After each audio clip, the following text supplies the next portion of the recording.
Quarta aula sobre a República Nova no Brasil. Bem, na aula passada vocês viram sobre a Revolução de 1932, ou a Guerra Civil de 1932, e perceberam que Vargas estava ainda em destaque. O Vargas assume em 1930, como eu já disse em aulas passadas, com a justificativa de se formar um governo provisório, mas ele não dá sinais de saída.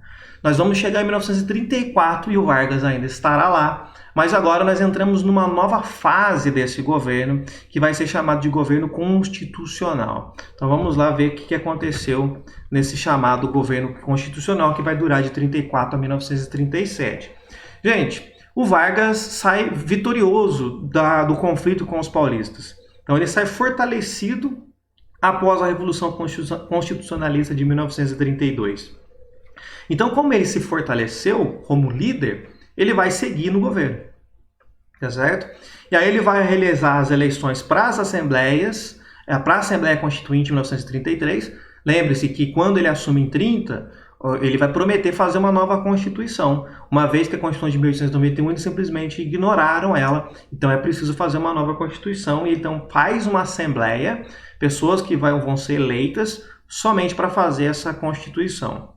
Vai convocar eleições indiretas para a presidência. Como que funciona essa eleição indireta? Os representantes da Assembleia que escolhem o presidente, não é a população. Se fosse a população, seria uma eleição direta. No caso aqui, a população escolhe quem vai participar da Assembleia e a Assembleia escolhe o presidente. Vargas era um político muito habilidoso, então é claro que para ele convencer a Assembleia seria muito mais fácil. E é claro que ele vai ser eleito. Então veja, se de 30 a 34 ele estava ali num governo provisório considerado ilegítimo, e de fato era, agora ele conseguiu dar legitimidade ao poder, porque agora ele foi eleito, ele venceu uma eleição, embora uma eleição indireta, e diante disso ele tem autonomia para poder fazer governar do jeito que ele queria. Então vai iniciar o chamado governo constitucional. Em 34 essa Constituição fica pronta, e aí ele vai promulgar esta Constituição. Então nós teremos a nova Constituição em 1934.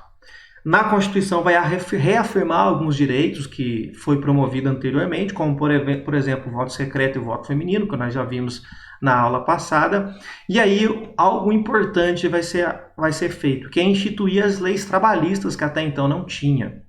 Então, por exemplo, uma jornada de 8 horas de trabalho por dia, se passar disso, então tem que pagar 1 hora extra, descanso semanal remunerado, um estabelecimento de um salário mínimo, férias remuneradas de 30 dias, indenização em caso de demissão sem uma justa causa. Então, se a pessoa perder emprego, ela tem uma indenização para ela poder sobreviver até encontrar um novo emprego, e a proibição do trabalho para menores de 14 anos. Nessa época era muito comum o trabalho infantil, porque as crianças, enfim, como não era proibido, era permitido. Então as crianças trabalhavam e para o patrão era muito bom, porque pagava um salário muito menor para as crianças.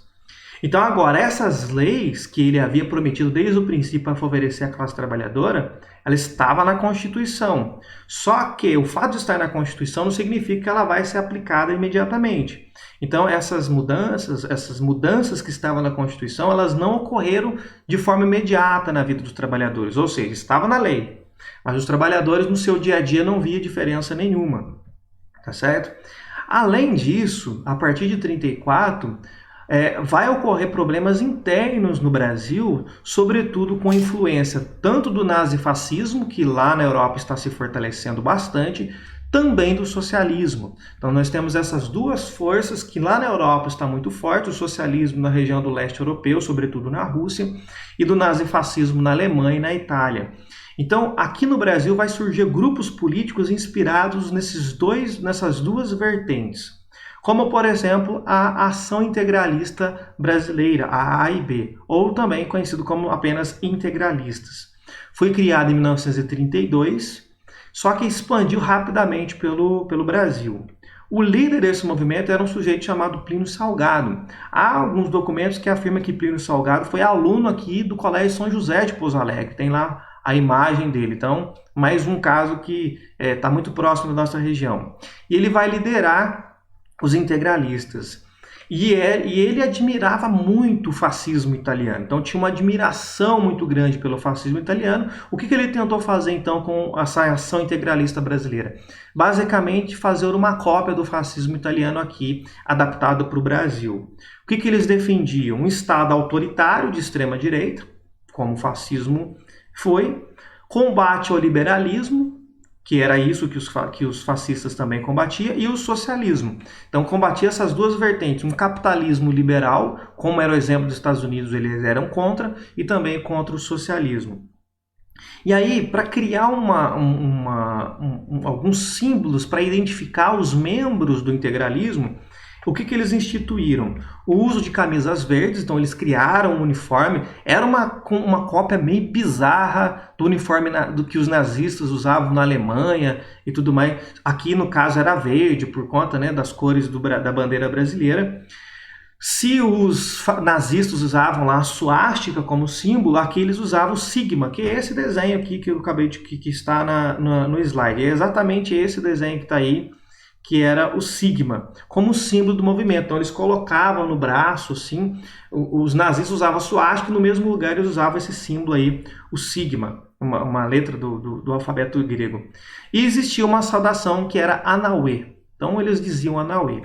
Gente, e por mais bizarro que pareça ser essa ação integralista brasileira, recentemente ela tem renascido. Então existem pessoas hoje, nós estamos falando de 2020, que resolveram ressuscitar a ação integralista brasileira. E se vocês procurarem na mídia, um evento mais recente foi no final do ano passado, quando um grupo jogou coquetel Molotov na sede do Porta dos Fundos, o canal da internet, que faz sketches de humor. Então jogaram lá, fizeram um atentado terrorista, jogaram lá essas bombas caseiras, o coquetel Molotov na sede do Porta dos Fundos. E depois foi feito um vídeo onde um grupo que ressuscitou essa ação integralista brasileira, os integralistas, falaram que foram eles que fizeram o atentado contra a sede do Porta dos Fundos e tudo mais. Mas o movimento me parece que ainda está um pouco silenciado, porque foi falado, o líder fugiu para a Rússia, não se tem informação sobre ele, está sendo procurado pela Interpol, mas está foragido, tá certo? Mas enfim, essa bizarrice toda, desse fascismo, esse extremismo, ele renasceu, ele ressurgiu já nos últimos anos, e o ano passado inclusive fez aí esse ataque ao Porta dos Fundos. Além dos integralistas, do outro lado vai surgir a Aliança Nacional Libertadora, a ANL. Vai ser fundada em 1934, e já em julho de 1934 já tinha cerca de 400 mil membros, então cresceu rapidamente. Tinha como presidente de honra o Luiz Carlos Prestes. O Luiz Carlos Prestes também foi um militar, ele foi capitão do Exército Brasileiro, mas na contramão da maioria dos militares ele tinha uma orientação à esquerda. Então esse grupo era um grupo de esquerda. Aí nas próximas aulas, nós ainda vamos continuar falando sobre esse período do governo constitucional, mas nós vamos perceber qual foi o tratamento que Vargas vai dar para esses dois grupos que vão surgir.